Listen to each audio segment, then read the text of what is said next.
Louvado seja nosso Senhor Jesus Cristo. Amado Jesus, diante do altar do teu amor e da tua misericórdia, entregamos-nos em rogativa, clamando a tua presença em nossos corações, concedendo-nos, Senhor, a pureza sentimental, para que assim Cristo Jesus, despidos da dureza humana que ainda trazemos, possamos sentir, Senhor, a luz da verdade a tocar nossa alma, nosso espírito.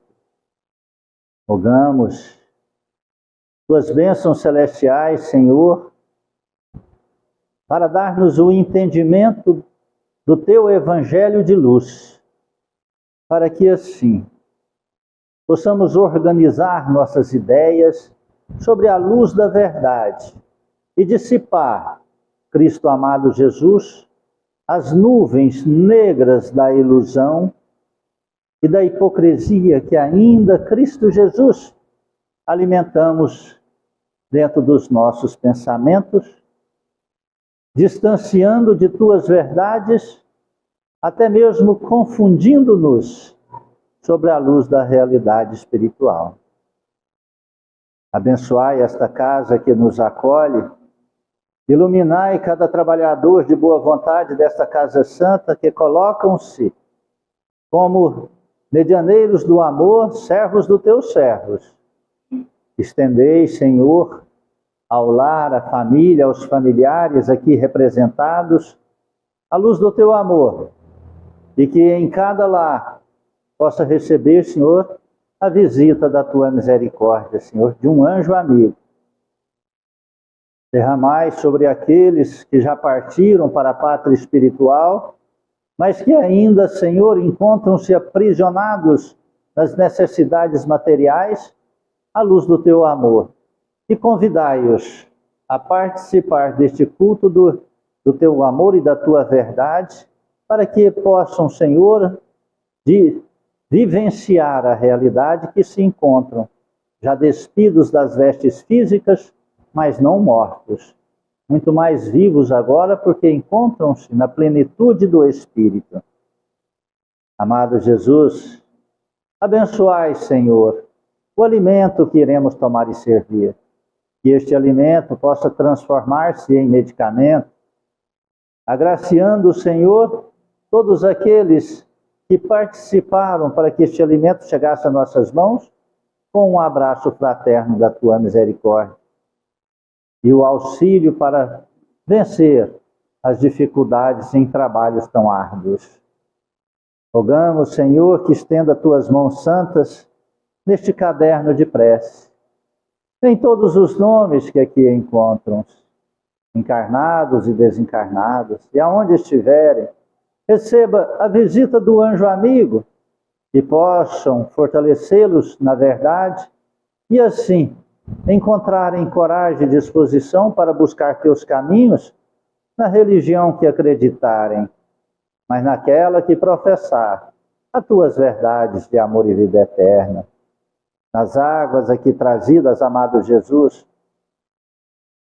estendei tuas mãos santas, e na individualidade de cada ser, na necessidade de cada irmão, derramai, amado Jesus, os remédios necessários para curar as feridas do corpo, sanar as enfermidades espirituais e transformar de simples água em remédios fluídicos, em bálsamo santificado, que cura, alivia, protege.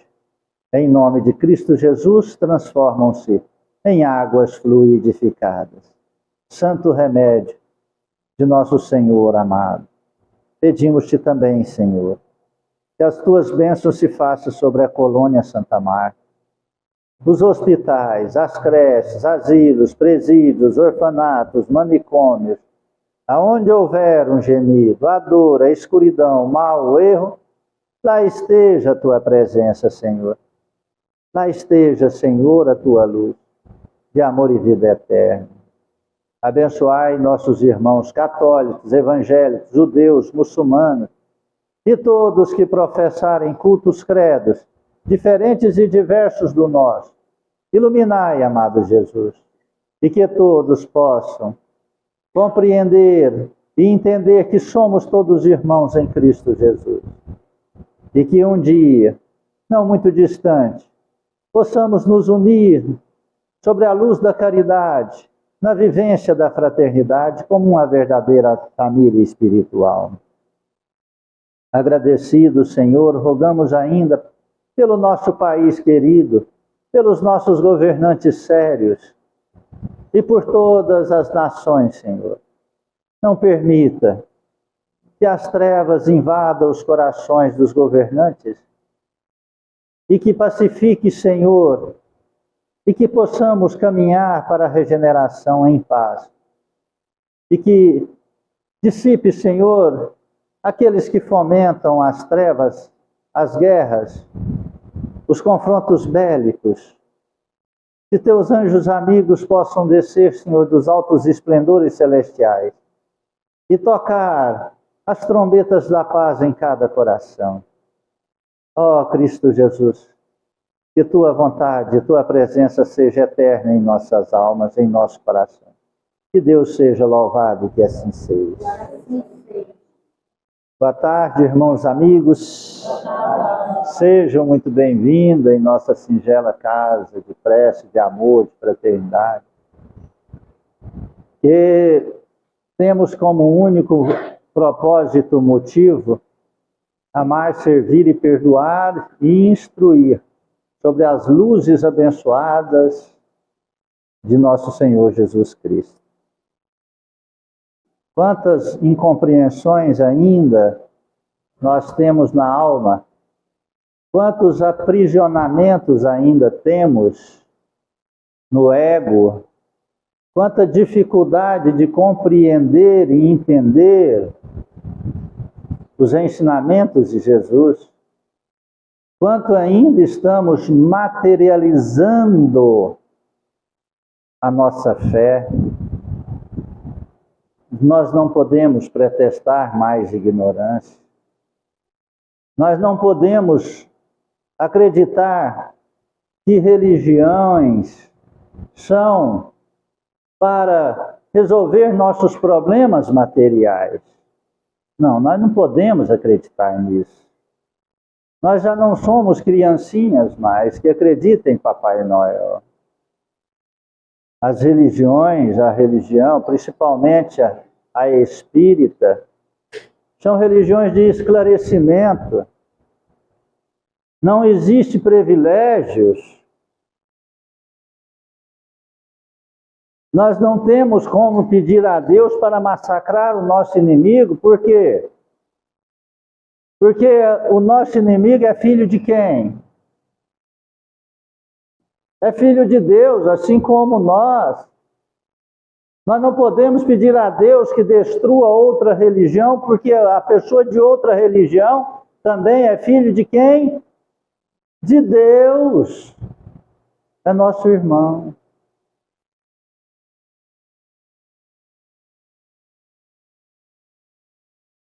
Desde que o tempo é tempo, desde que a Terra existe, existem conflitos, brigas, guerras. Mas era para a sobrevivência, mas porque ainda estávamos nos instintos animalescos. É igual uma matilha de lobo encontrar com outra matilha de lobo. Eles brigavam, porque o lobo é um dos únicos animais que come um ao outro. Então, no começo da humanidade, nós éramos como lobos. Mas aí, Deus, em tua misericórdia, enviou mensageiros para nos instruir. E já tem mais de 5.000 anos que estamos sendo instruídos. E nós sabemos que somos espíritos eternos e que esta vida na matéria, nesse corpo, é efêmero, é passageiro, é ilusório e que serve como um curso de aprendizado e crescimento para a nossa eternidade. Todos nós sabemos disso. Nós fazemos questão de não aceitar para agradar o nosso ego e a nossa materialidade e ficarmos aprisionados às ilusões do prazer. Só que isso vai chegando num estágio que já não cabe mais a nós, já não cabe mais no modo operante de vida, porque isso vai destruindo-nos e aprisionando-nos e afastando de quem amamos, e até chegar ao ponto de odiarmos a nós mesmos. E no estágio de vida, de ego, de materialidade, aí pensamos até em tirar a nossa própria vida, acreditando que tirar a nossa vida, os problemas vão resolver-se. Qual que é a lógica? Se você tem uma casa, você, nossa, não estou gostando dessa casa, vou pôr fogo nela.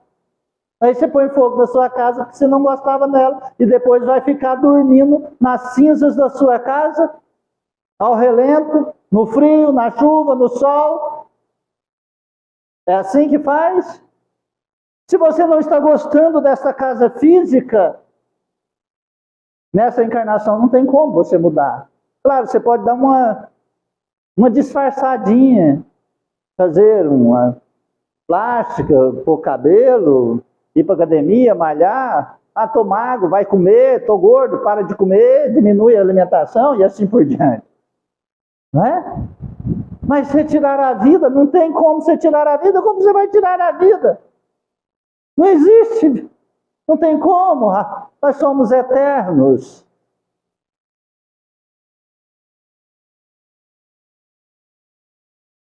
E a religião? As religiões foram inserindo em nós essa forma de pensar que a religião vai resolver nossos problemas. Que nós não temos direito de comunicar com Jesus Cristo, com o anjo da guarda, com o anjo guardião, com o mentor amigo. Pega as histórias das religiões. Hoje eu vou contar a história de uma pessoa extraordinária que viveu ao lado de Jesus Cristo e suicidou. Por que ele suicidou? Porque ele traiu a ele mesmo, quando ele traiu Jesus Cristo. Só que não viu que não existe morte. E depois, para se redimir, nos processos das leis naturais de karma e de evolução, ele voltou como Joana d'Arc no ano de 1412. Perdeu 1412 anos de dor e sofrimento nas trevas interiores. Aonde está o inferno? Aonde está o inferno? Dentro de nós mesmos. Então, se você acredita que fazendo mal a você, bebendo, enchendo a cara, tomando remédio para esquecer que você existe, você está achando que você vai para o paraíso? Não, você continua com o inferno dentro de você.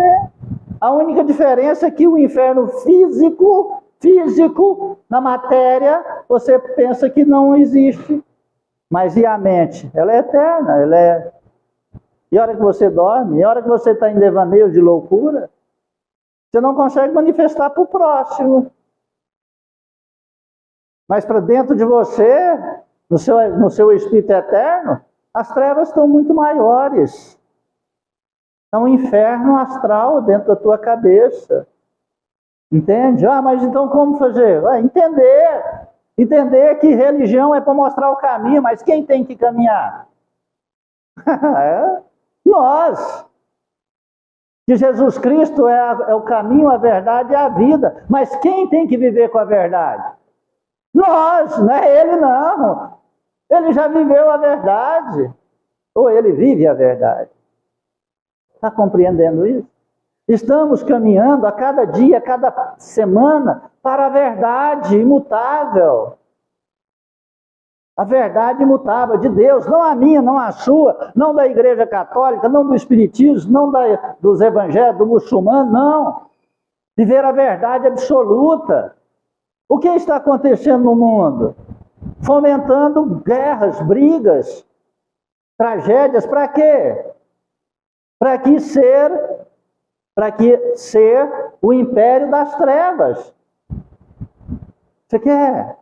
Só que as trevas acreditam que isso vai acontecer e que aqui será o império das trevas. Só que não vai. Por quê? Porque existe uma lei muito maior, a lei imutável, que chama evolução. Aqueles que não caminham para a evolução, caminham para a destruição. E aí a Terra caminhando para a evolução, porque é da lei de Deus.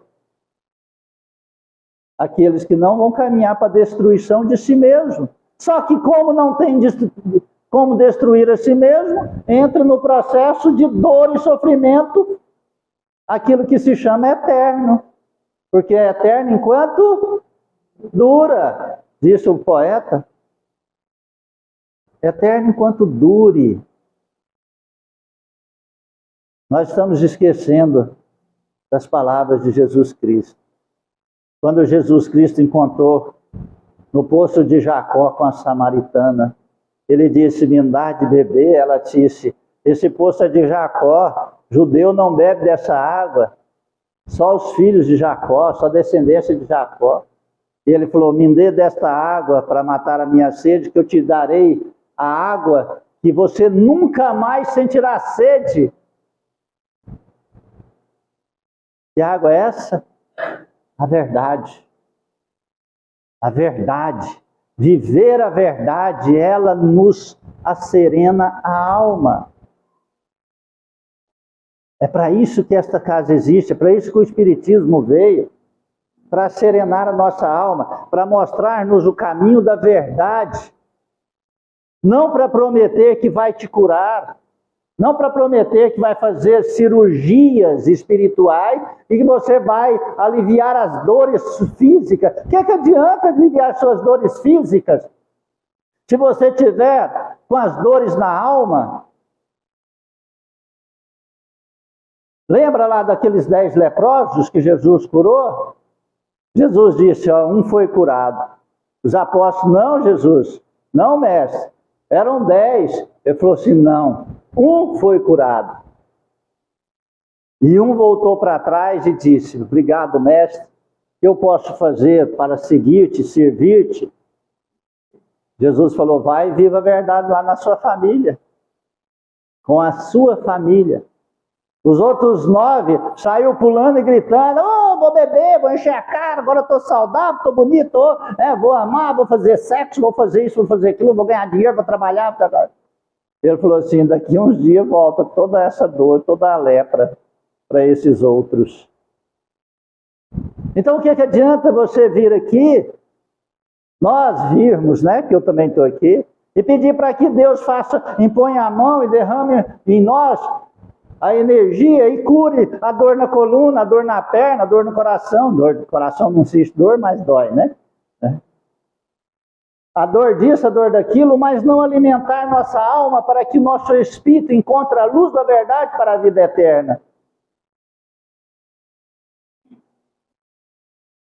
Teremos algum tempo de alívio no corpo, mas a eternidade de sofrimento na alma. Que adianta compreender e entender que Jesus Cristo é o caminho, a vida, e que o amor é a solução, mas se nós não praticamos? Que adianta entender que eu sou espírito imortal e ficar me matando todos os dias com pensamento negativo, com ódio, com raiva de mim mesmo, ou até desprezando as leis de Deus, sendo que eu não as compreendo?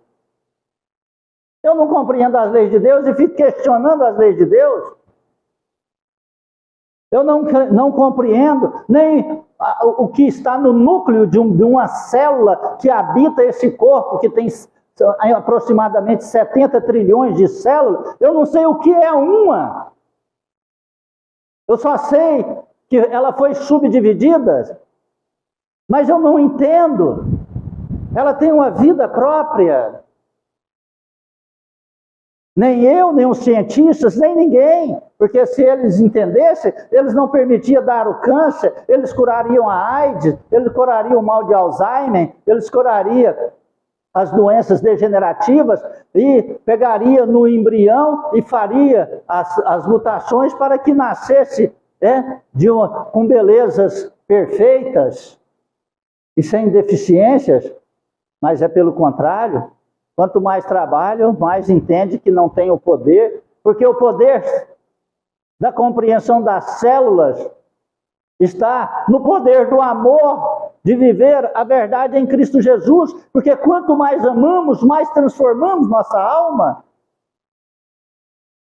e mais nós teremos felicidades para viver.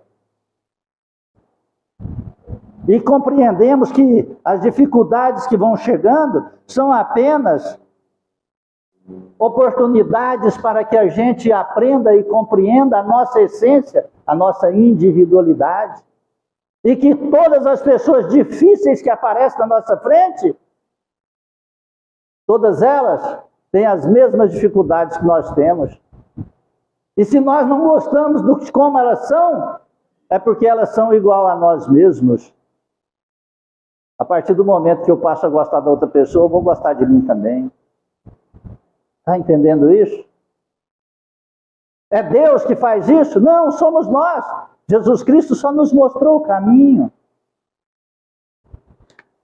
Estudando o livro dos Espíritos, União da Alma e do Corpo, diz assim: de que utilidade pode ser para o Espírito sua encarnação num corpo que morre poucos dias depois do nascimento? Isso muita gente não compreende, porque um espírito vai nascer no ventre da mãe e algumas semanas, meses, ou depois que nasce, morre. Ele pode assim, por que uma criança escolheria nascer e depois morrer em tão pequena idade? O ser não tem consciência bastante desenvolvida de sua existência. A importância da morte é quase nula, como vos dissemos. É frequentemente uma prova para ele e para os pais. Um espírito, por exemplo, que suicidou, não deu valor na encarnação, ele pede para nascer, aí quando está ali em pequena idade, tem idade, ele morre. Por quê? Porque ele já tinha matado ele na encarnação passada. E então a perda da continuidade da vida nessa encarnação, leva ele a refletir sobre o valor de cuidar de si mesmo. É a perfeição das leis de Deus, que permite o mal para que a gente encontre o bem, que permite a escuridão para a gente busque fazer e desenvolver a luz, permite a dor para que a gente busque a saúde e aprenda para o amor. Compreende? Está entendendo quais são os valores reais da vida? Se nós não tivéssemos medo de ficar escuro, nós não tínhamos descoberto a luz. Estávamos aí, chegava, escurecia, fazia igual galinha. Começou a escurecer, caça o puleiro. O sol raiou, levanta do puleiro. Mas não, nós queremos mais do que isso, temos medo de escuro, vamos buscar fabricar lâmpada, vamos desenvolver a capacidade de fazer brilhar a nossa volta. É isto. Olha que coisa fantástica. O espírito sabe de antemão que o corpo que ele escolheu não tem chance de vida? Sabe-o algumas vezes, porém, se escolheu por esse motivo, é porque está recuando diante da prova. E se ele recuar, pergunta, e se quando uma encarnação falha para o espírito, por uma causa qualquer, ela é suprida imediatamente por outra? Nem sempre imediatamente. O espírito precisa de tempo para escolher de novo, a menos que a reencarnação imediata provenha de uma determinação anterior e superior. Olha, nós não temos noção do tamanho da dificuldade que é da gente vir à Terra, nascer, em um aglomerado de 40 milhões aproximadamente de espermatozoides, somos um. É a mesma coisa de você jogar na cena 4 vezes e acertar todas as 4 vezes, porque a proporção de acerto de uma pessoa na Mega Sena é de 14 milhões por 1. Você já imaginou? 14 milhões por 1. E nós, num aglomerado de mais de 40 milhões de espermatozoides, dei esse bonitão aqui. Né? Falou, olha aqui, ó, ele. É a mesma coisa de você ir daqui na Lua e encontrar uma carona. É só em filme lá, né, aquele filme lá, do Velozes e Furiosos, os caras encontrou uma carona para descer para a Terra, né? Tá lá no espaço. Só em ficção científica. Olha, porque nós estamos dando valor a tantas coisas pequenas na nossa vida, esquecendo de enxergar a grandeza que somos nós. Você já imaginou o tamanho que é o teu ser, a tua pessoa? Fica aprisionado a dinheiro, a matéria, a relação. Tá bom, é ótimo a gente ter amigos, a gente ter namoradas, eu falei namorada, tá? Namorada. Ter esposa, mulher, sabe? Mas chega uma hora que tem que deixar ir. Trabalho, emprego. Você sabe qual que é o maior aprisionamento do ser humano? Quando ele não deixa ir, partir. E nós guardamos os cacarecos tudo dentro de casa, né? Até dar uma tampinha de caneta, não, essa tampinha aqui tem um valor muito grande, vou guardar ela. Pronto, você ficou aprisionado aqui, um pedaço de você ficou aprisionado nisso aqui. E isso vai avolumando, e quando se avoluma, acontece o quê? As crises psicológicas de loucura, que o nosso corpo não suporta, porque enche nossa mente com esse turbilhão de pensamentos e coisas ruins e negativas. Do Evangelho segundo o Espiritismo, olha só, é sobre o quê? Orgulho e humildade.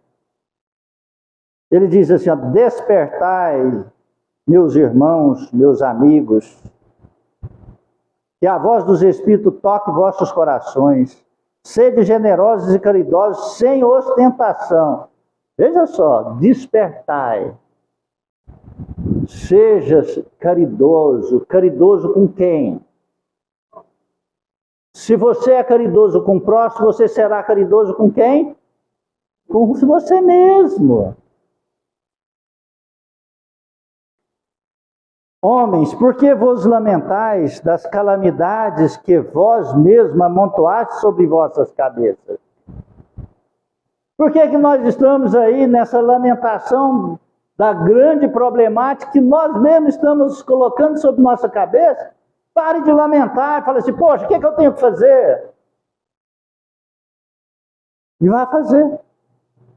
Vós menosprezastes a santa e divina moral do Cristo, não fiqueis, pois, espantado de que a taça da maldade tenha transbordado por toda a parte.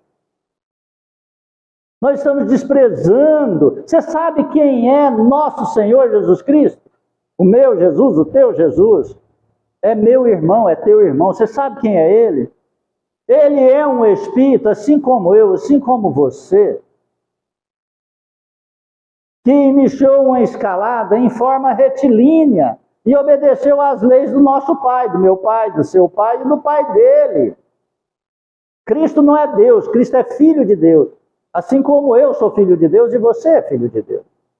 Jesus Cristo, ele planejou o aglomerado da poeira cósmica. Ele planejou, e através dos fatores energéticos de sua mente educada e disciplinada, ele juntou a poeira cósmica e através dos 15 bilhões de anos, transformou a poeira cósmica neste planeta chamado Terra. Gaia para os antigos gregos. E nesse processo, há 4 bilhões de anos, manipulou as moléculas, os átomos, e começou o primeiro sintoma de vida no planeta, que sou eu e que é você, nesse corpo.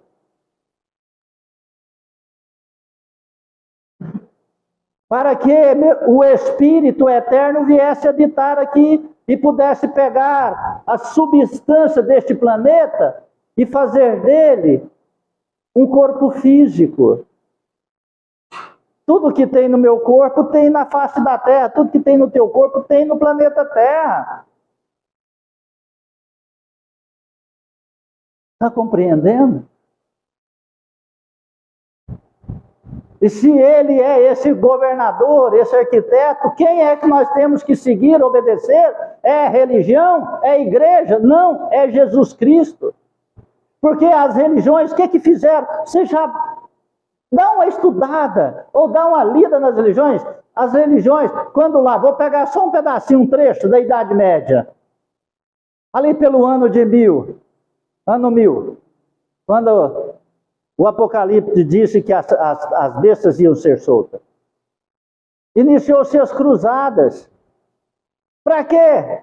Para ir lá e matar, transformar rios em sangue, fazer o deserto ser encharcado de sangue de crianças, mulheres, jovens, adultos, adolescentes, para tomar aonde Jesus Cristo morreu.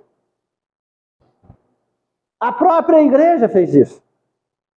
Os próprios líderes da igreja fizeram isso. Vai lá e toma. Vai lá em Israel e toma Jerusalém. Toma o Santo Sepulcro. É nosso. Porque nós somos cristãos. E eles não são. Eles são judeus. E os outros em volta são muçulmanos, então mata também. E os outros não são nada, mata também. Então foi essa materialidade que nós fomos aprendendo e buscando. Agora, nós chegamos na fase atual e nós temos 2 formas de ser e de pensar. Primeira, que a religião resolve nossos problemas materiais. Se ela não resolve, eu mudo de religião. Eu vou para o candomblé para chamar espíritos em baixo teor, que precisa de sangue e de bebida. Eu vou para a Umbanda para que fume, ou porque eu chame algum preto velho. Eu vou para a linha do Oriente, eu vou para isso, vou para aquilo, vou para aquilo, vou para aquilo, vou para aquilo. Mas nenhum eu vou para Jesus. Nenhum eu busco Jesus e seus fundamentos. Eu busco aqueles que vão resolver meus problemas da matéria. E Cristo falou que não é da terra, porque aqui é um vale de dor e de sofrimento. Então nós fomos educados espiritualmente, religiosamente, para acreditar nessas coisas. E não precisa mudar. Basta rezar, basta contribuir, basta dar oferta, basta batizar. Você está salvo, mas está salvo. E os demônios que ficam gritando dentro de nós? Como é que vai salvar esses demônios? Como é que vai me salvar deles? Não tem jeito? Claro que não. Com esse pensamento não tem. Não tem. Eu conheci uma senhora que ela conhecia um homem na rua que ela era alcoólatra. Só que ela estava sozinha, gostou dele, falou assim, chamou os espíritos, falou assim, vamos tirar ele dessa cachaça. Tira, paga, ela pagou. Fez a macumba, ela fez. Arria no terreiro, ela riu. Na encruzilhada, ela riu. Ela era dita como mãe de santo. Não sei se existe mãe de santo. Porque mãe de santo é Deus. Aí os espíritos falaram, tá bom, nós afastamos dele 7 anos. Por 7 anos o homem conseguiu parar de beber. Depois de 7 anos, entortou o pote. Voltou tudo e ela morreu. Morreu devedora. Porque manipulou energias pesadas negativas.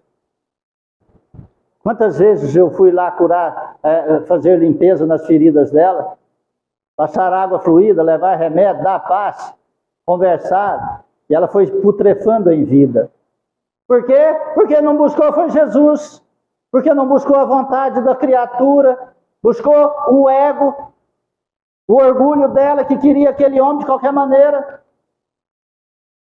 Está entendendo isso? Perdeu sua própria vida. Perdeu a oportunidade.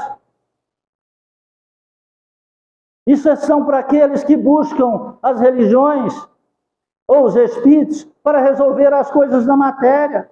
Só vai vir as trevas. E as trevas, qual que é o valor que ela pede? Ela pede a sua vida. Ela pede a tua alma. Vós menosprezaste a santa e divina moral do Cristo. Não fiqueis, pois, espantado de que a taça da maldade tenha transbordado por toda parte. O mal-estar torna-se geral. A quem deveis atribuí-lo, senão a vós mesmos, que procurais sem parar destruir-vos uns aos outros? Olha, até quando nós vamos fomentar essa destruição entre nós? Cada um tem um motivo para destruir o outro. Ah, é uma herança. Ah, é o dinheiro. Ah, é por causa de fulano. Ah, porque a pessoa me falou isso. Ah, por causa falou aquilo. É por causa. Mas e a causa para viver você tem? E a causa para ser feliz você tem? Você busca? Quantos matam a si próprio? Lentamente, não estou falando de tirar a vida especificamente, mas vai matando-se lentamente, porque acha que filho é dele, porque acha que o marido ou a esposa é dele, e aí larga, começa, abandona, o filho entra para caminhos errôneos, porque aquele filho é filho de quem? De Deus. Deus te deu para quê? Para você cuidar. Mas ele não quer ser cuidado. E aí você está se matando por aquele que não quer ser cuidado. E aonde está o mérito disso?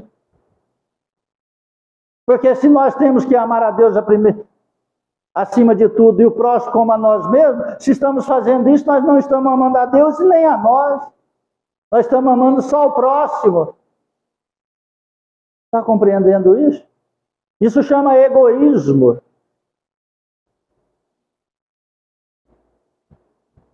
O orgulho. Eis a fonte de todos os vossos males. Dedicai-vos a destruí-lo, se não quiserdes que suas consequências malévolas se mantenham para sempre. O único meio tendes para isso, e este meio é infalível. Tomai a lei do Cristo como regra invariável da vossa conduta. Lei que tendes rejeitado ou interpretado de forma enganosa. Vou contar uma história de uma forma enganosa, de falta de respeito e falta dos entendimentos da lei de Cristo, mas também do despertar e da oportunidade que Deus nos concede. Era no ano de 1412. Numa pequena cidade da França nasce uma pequena menina. E os pais, quando a receberam, a luz estranha brilhou ao redor. Aos 3 anos de idade, aquela menina já tinha consciência de si mesma e já conversava com espíritos. E já tinha uma luz que falava sobre a verdade. Era um tempo da Inquisição.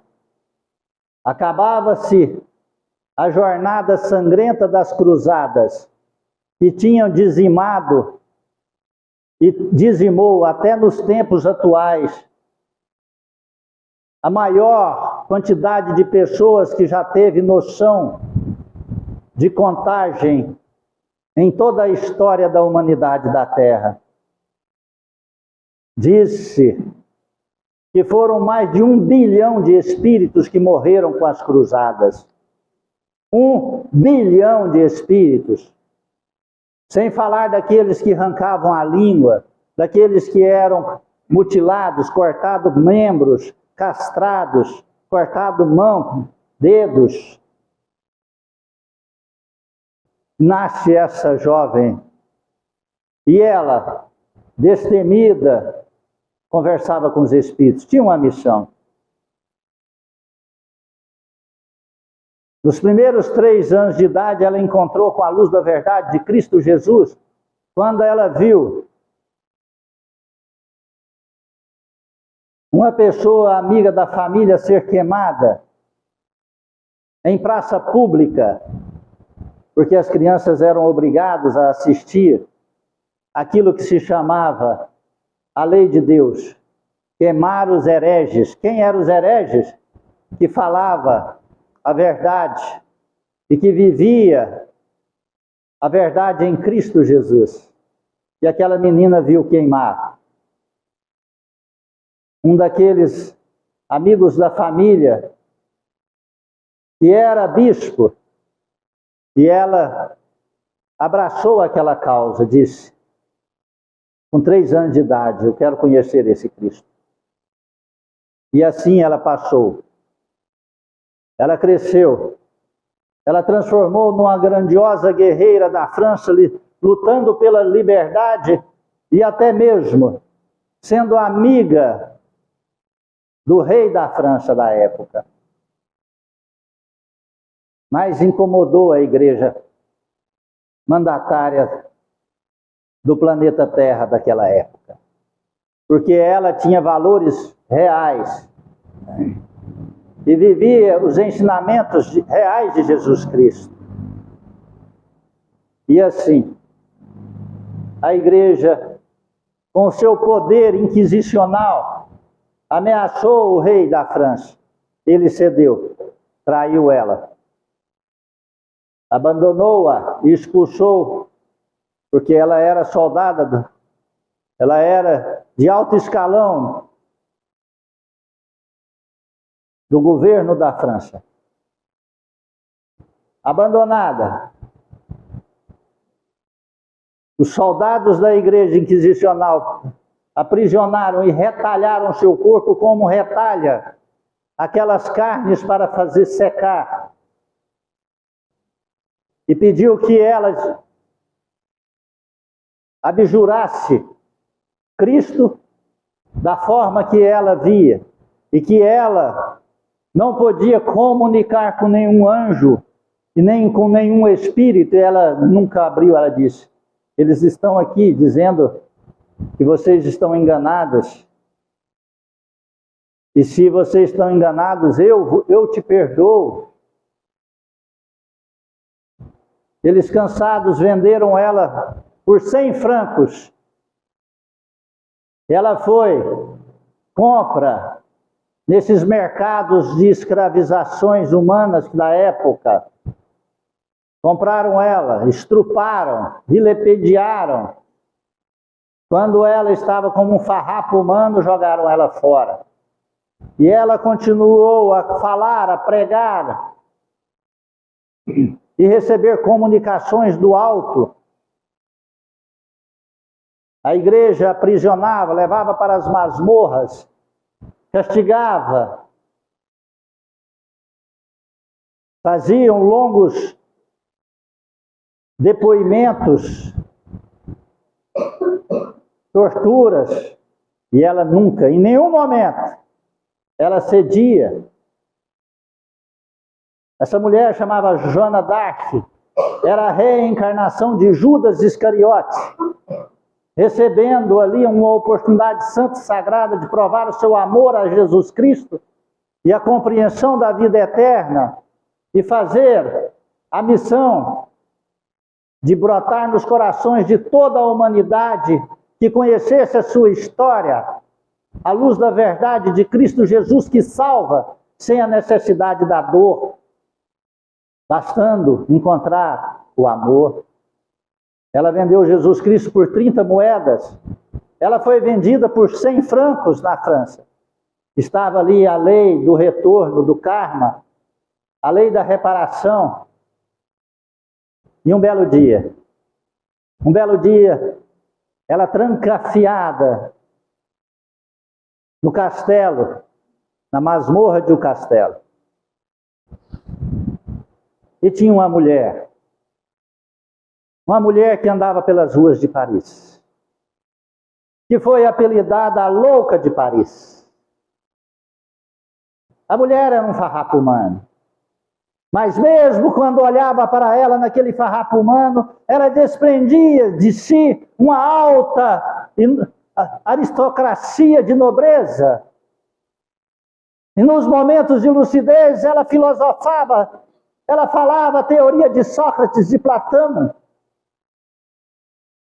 Quando aproximavam aqueles grupos de alunos saídos das escolas, começavam a conversar com ela, ela filosofava uma frase de Platão e logo começava a xingar, a blasfemar, a gritar, uma translocada, cabelo em desalinho, pele ressecada, suja, unhas grandes, roupas todas rasgadas, sujas e mal cheirosas. E ela xingava, gritava, que até o próprio ar ficava com vergonha de levar as suas frases de xingamento. As crianças saíam correndo assustadas. Depois passava a se arrastar e conversar consigo mesmo pelas ruas de Paris. De vez em quando aparecia um homem, uma pessoa samaritana, boa, e perguntava para ela: você quer ajuda? E ela conversava meiga, com aquele jeito aristocrático de quem foi uma grande dama da sociedade.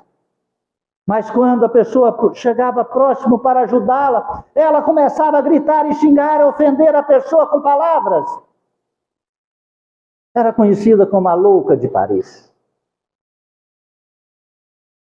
Ela sofria solidão, frio, fome, agressão, dor. E acima de tudo, acima de todas as dores, a dor infernal da loucura dentro da sua cabeça, que não tinha compreensão e nem conseguia dominar a si mesmo. Um belo dia passando, um grupo da igreja, que era os inquisidores, e ela deu uma gargalhada e xingou todos eles. Eles não aguentaram aquilo e pediram para que prendesse-a na masmorra. Foi um grande mistério este aprisionamento, porque ele estava nas leis sagradas de Deus. Ela foi aprisionada na cela que era em frente à cela da Joana d'Arc. Num belo dia, desceu-se um grupo de soldados da Inquisição para tomar depoimento exaustivo de Joana d'Arc. Aquelas inquisições para fazer ela dobrar-se diante da igreja inquisidora, que já matava mais de 1 bilhão de pessoas na face da terra com as cruzadas, e que havia cortado línguas de mais de 50 mil pessoas, porque eles não louvavam o líder religioso, mas louvavam a Cristo Jesus. Tinha que louvar primeiro o mandatário da igreja. Sem contar a infinidade daqueles que tinham sido marcados com a cruz, para mostrar por onde arrastassem se era um herege contrário à igreja. Eles desceram. Era mais um momento de dor e sofrimento para Joana d'Arc. E eles gargalhavam, riam, abriram a cela. Aquela louca de Paris, que estava quieta, ficou translocada. Pulou nas grades e balançava as grades e gritava e xingava aqueles inquisidores da igreja, dando gargalhadas, arrastando Joana d'Arc. Abriram a cela da louca e jogou Joana d'Arc lá dentro e disse: louca, pede essa mulher para que em nome de Cristo te salve e te cure. Joana, você não fala com os espíritos? Pede teus espíritos que cure essa translocada. E eles gargalharam, riram e ficaram esperando para ver o que ia ser o desfecho daquela Acreditavam que a louca de Paris pularia em cima de Joana e a rasgaria toda com as suas unhas e morderia toda com seus dentes cariados e podres. Mas aconteceu um fenômeno. Joana d'Arc caiu e levantou-se. Olhou para aquela pobrezinha translocada. Aquela mulher que gritava, blasfemava e xingava. Ajoelhou-se aos pés de Joana. Calou-se. Joana passou seus rápidos olhos lúcidos e límpidos sobre aquela translocada e viu alguns translocados espíritos aprisionados em seu campo mental. Ela lembrou de Jesus Cristo. Quando Cristo tinha expulsado os espíritos malignos daquele jovem obsesso que caía no fogo e na água. E ela abraçou a translocada, a pegando como uma filhinha sua, agasalhou em teu seio e rogou a Jesus Cristo misericórdia. Pediu ajuda aos anjos, aos santos e a Jesus. Lembrou-se de Pedro, Paulo, lembrou-se de alguns apóstolos. E ali rogou a Jesus Cristo. E aquela pobrezinha translocada de Paris amoleceu. Ficou como uma criança calada. Emudeceu. O olhar já não tinha mais a loucura, tinha a languidez de uma pessoa tranquila. Calma, serena. Joana levantou-se, colocou ela no carro. Disse aos soldados: vamos fazer aquilo que vocês vieram para ser cumprido. Eles gargalharam, pegando ela nos tapas, sanfonões e empurrões, levaram para mais uma sessão de tortura. Passaram-se algumas semanas. Aquela louca de Paris nunca mais teve uma crise. Ficou sereno, tranquilo, calmo. Mandaram soltá-la. Soltaram-na. E ela voltou para as ruas de Paris. Emudecida, só falava aquilo que era necessário. Quando xingavam, abusavam, zombavam, ela olhava e sorria. Não dizia nada. As pessoas até cansavam de atormentá-la. Ela só falava o estritamente necessário. E quando falava, as pessoas paravam para escutá-la. Porque era de uma filosofia que nem os filhos de Sócrates conseguiam compreender as belas e lúcidas palavras e frases. Passaram-se alguns dias, semanas. Ela pedia a Deus que pudesse encontrar novamente aquela mulher santa que havia curado.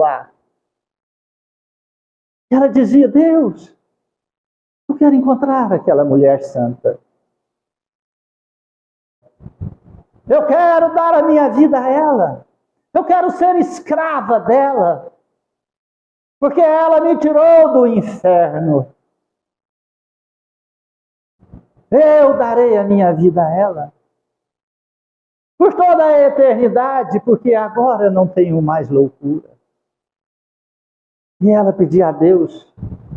E numa bela manhã, quando ela caminhava pelas ruas de Paris, com esses pensamentos, eu preciso encontrar Joana d'Arc, a benfeitora, a santa que me salvou. Uma charrete translocada bateu nela. Jogou ela na outra avenida que outra charrete bateu e ela desencarnou, morreu naquele instante. Corpo fraco, pouca alimentação, desencarnou imediatamente. Mas não morreu. continuou a caminhar pelas ruas de Paris, querendo encontrar Joana d'Arc. Uma bela tarde, aquela que era chamada louca de Paris, que não estava no teu corpo carnal mais, viu uma grande aglomeração. E para lá ela caminhou. Eram os encarnados que estavam numa praça, numa grande aglomeração. E quando ela levantou os olhos e viu um grande volume de lenha, e amarrado e pendurado em cima daquelas lenhas, estava aquela, a benfeitora, a anjo que havia salvado-a, restituído-lhe a vida. E ela viu Joana d'Arc, prestes a ser queimada pela igreja inquisicional. E ao seu redor, aqueles verdugos que tinham as vestes negras e estampada no peito a cruz com 4 pontas, que designa-se a falange das cruzadas trevosas, mas não de Jesus Cristo. Não do amor. Não de que ama, não de que perdoa, não que dá 2000 passos para aquele que obriga 1000, não para aquele que joelha e lava os pés. Não. Aquela igreja não conhece nem conhecia esse homem. Mas a louca de Paris sabia que ela era a mensageira de Jesus Cristo. E ela, naquele instante, quando viu aqueles homens ditos da Santa Igreja acenderem o fogo daquele madeirio infamante, e as primeiras labaredas começaram a queimar os pés de Joana, ela quis correr e abraçar Joana e protegê-la daquele fogo, mesmo que em seu corpo queimasse. Mas Joana não. Mas algo segurou, prendeu seus pés como chumbo no chão. E ela queria se mover e não conseguia. Ela olhou para os céus e disse: Deus, por misericórdia, deixa eu proteger o coração daquela santa mulher. Deixa eu morrer em lugar dela, Deus. E ela orou fervorosamente. Uma luz estranha percorreu o tempo e espaço, céus, e se fez na terra.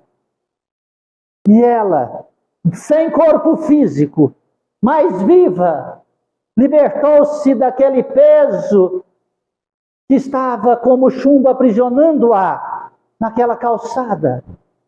E ela movimentou e as chamas a cobriam Joana d'Arc. Mas ela viu o coração de Joana, o coração pulsado. Porque Joana não orava para si. Joana sentia o queimor das labaredas do fogo. Seus olhos corriam lágrimas. E ela olhava para os céus e pedia: Deus, perdoe estes homens. Eles não sabem o que fazem, ó Jesus. Perdoe. E ela sentia o fogo queimando as entranhas de sua carne. Mas Joana não se importava. Seu coração provava as verdades da sua prece, porque ele batia em meio às labaredas. E aquela transloucada de Paris pulou e abraçou Joana, e abraçou e segurou seu coração no teu corpo chamuscado. O cheiro, o mau cheiro de carne queimada ecoava-se no ar. E aquele espírito recém-desencarnado sentiu as labaredas queimar ainda seu corpo perispiritual, aprisionado ainda na carne, por alguns laços invisíveis que ela não entendia. Mas ela não se importou. Ela não se importou com a dor do fogo a queimar as suas entranhas, e abraçou o coração de Joana. E assim, o fogo queimou tudo aquilo que era matéria. E aqueles inquisidores gargalhavam, esperando o fogo acabar, as brasas sumirem e ficarem só as cinzas, para comprovar que ali a igreja havia vencido mais uma vez. Eles gargalhavam. Aqueles que eram os mandatários mais graduados foram embora, encher a cara, tomar vinho, comer, gargalhar e dizer: vencemos mais uma que queria destruir a força da igreja. A igreja estava e acreditava que estava acima de Jesus Cristo. Ela massacrava, matava, queimava quem não obedecesse às inverdades da igreja. Só os santos homens da igreja que podiam comunicar com Deus e com os espíritos. E Joana comunicava, então havia vencido Joana. Só que eles haviam queimado o corpo de Joana. Porque os historiadores escreveram a história de Joana e mandou para todo mundo. E apareceu-se centenas, milhares de Joanas que acreditavam em Cristo Jesus e na verdade de Jesus. E não nos rituais religiosos das igrejas que implantaram no mundo inteiro. E aqueles que ficaram esperando naquela praça infame de uma pequena cidade próxima a Paris, terminaram as labaredas, as brasas se apagaram. Os soldados, mexendo com as pontas das lanças e espada, aquelas cinzas, e assustaram, porque viram um coração como se tivesse aberto o peito de uma pessoa e retirado o coração. Estava vermelho, sujo de sangue. No meio das cinzas, nem sujou com cinzas. Era o coração de Joana d'Arc, protegido pela louca de Paris. Eles pegaram aquele coração repletos de temores, e levaram para aqueles que estavam bebendo e fazendo festa, e acolheram aquele coração. E aquele coração caminhou por décadas nas reuniões inquisitoriais da igreja, até fazer que parasse com aqueles infamantes julgamentos que assassinava, matava, torturava, queimava os cristãos que acreditavam nas verdades de Jesus Cristo e não nas mentiras ilusórias ou verdades ilusórias de uma igreja infamante. E Joana, depois de deixar transformar teu corpo físico em cinza, mas não seu coração, porque amava e ama, olhou e viu aquela que tinha sido a que protegeu seu coração. E ela abraçou aquela chamada louca de Paris. deu o seu último olhar para Paris e, abraçado com aquele espírito que agora dormia em seus braços, achou voo para o espaço celestial, para junto de Jesus Cristo. Isso é uma verdade. Quando nós olhamos para essas verdades que a lucidez do Espiritismo nos faculta vivenciar, porque foram estes que viveram, que retornam para hoje para nos contar as suas histórias. Nós podemos adentrar para dentro de nós e pensar: o que eu estou fazendo hoje que eu vou colher no amanhã? O que eu fiz ontem que eu estou colhendo hoje? Reflita, que possamos refletir sobre essas verdades. Não buscar igrejas, religiões, templos para resolver nossos problemas. Não, para educar nosso espírito. Não desprezar a verdade de Jesus Cristo e aprisionarmos num crucifixo. Não desprezar o amor daqueles que estão à nossa volta e aprisionarmos a fanatismos religiosos que nos leva a matar os nossos próprios irmãos em Deus. Quando nós pensamos que isso é coisa do passado, da Idade Média, não. Há menos de uma semana, dois homens com um fanatismo que aprisiona a sua razão, colocou bombas em seus próprios corpos. E em um momento onde estava se comemorando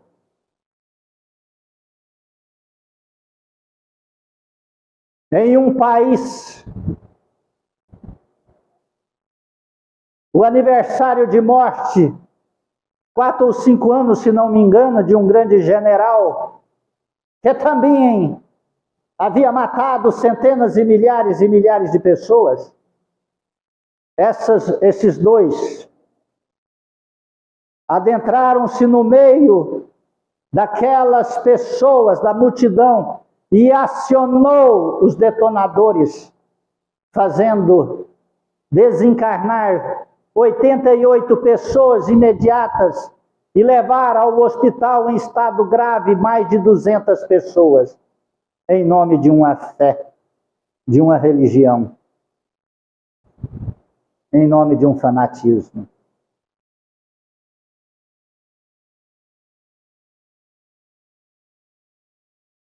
E nós sabemos que em menos de 60 dias, outro grupo de pessoas também fizeram as mesmas coisas, matando crianças, mulheres, jovens, adolescentes, idosos, deitados, comendo, alimentando, tomando banho.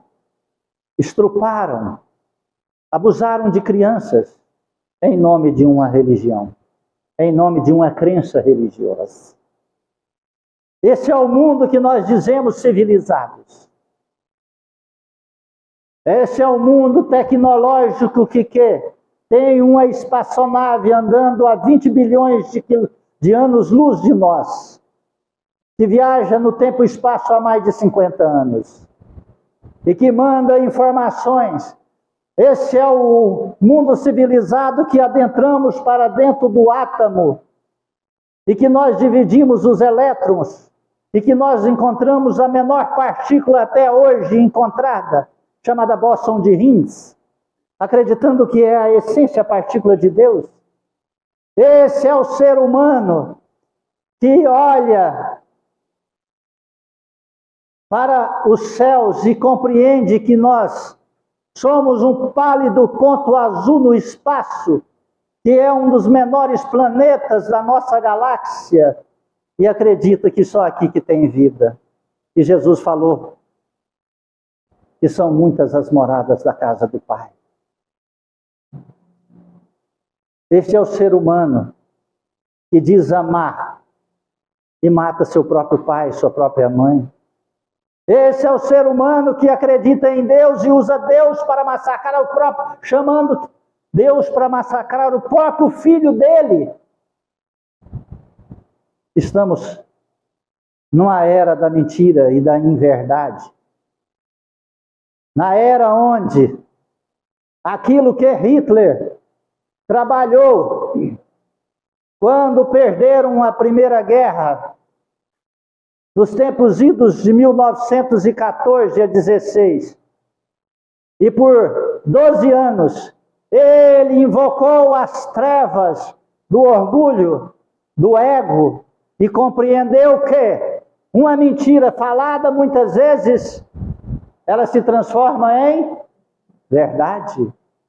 E que você, se quiser conquistar uma pessoa, é só oferecer para ela poder e prazer. Não fé raciocinada. Não fé raciocinada. Não a lógica de Cristo Jesus. Não a lógica da reencarnação. Não a lógica de que todos somos irmãos. Não a lógica que Deus é único, que é meu Deus, meu Pai, e que é seu Deus e é seu Pai. Não essa lógica. A lógica é que Deus é meu, o Deus do ego, o Deus do orgulho, o Deus da vaidade. O Deus que eu posso ser e titular-me mãe de santo, e que meu santo pode fazer aquilo que eu quiser. Pode curar, pode matar, pode fazer uma pessoa ficar rica, pode fazer uma pessoa ficar pobre. Esse é o Deus da ignorância. Esse é o Deus da infantilidade. Mas nós não somos infantis mais. Nós já sabemos da verdade. E é essa verdade que Deus vai te dar e vai me dar para viver agora. Já começou. No final do ano passado. E já entramos esse ano.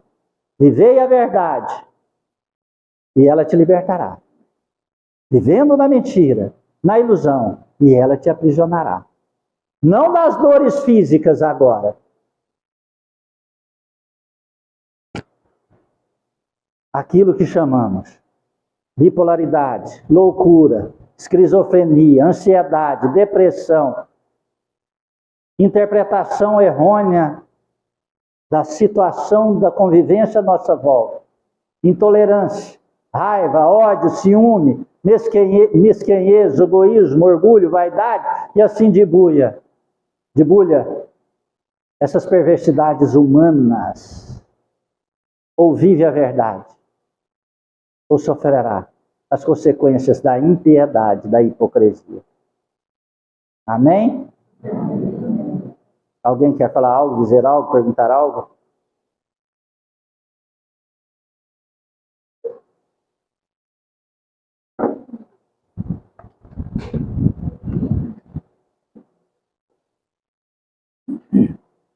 Obrigado, Jesus, por essa tarde de amor, verdade e luz. Por esta casa que nos acolhe, por esse templo, Senhor, que aconchega em nossa alma a chama da esperança, a lucidez da verdade. Em tuas mãos, nossas vidas entregamos. Pai nosso que estais nos céus, santificado seja vosso santo nome. Venha a nós o vosso reino. Seja feita a vossa vontade, assim na terra como nos céus. O pão nosso de cada dia dai-nos hoje, Senhor. Perdoai as nossas ofensas, ensina-nos a perdoar a quem nos tem ofendido. Não nos deixes entregues às tentações e liberte-nos, ó Senhor, da prática de todo mal. Cubra-nos com teu manto. Fique em nós hoje e sempre. Que Deus seja louvado, que assim seja. Agradeço a presença de todos. Peço perdão se alguma palavra ofendeu ou feriu o seu coração. Fiquem na paz de Jesus Cristo.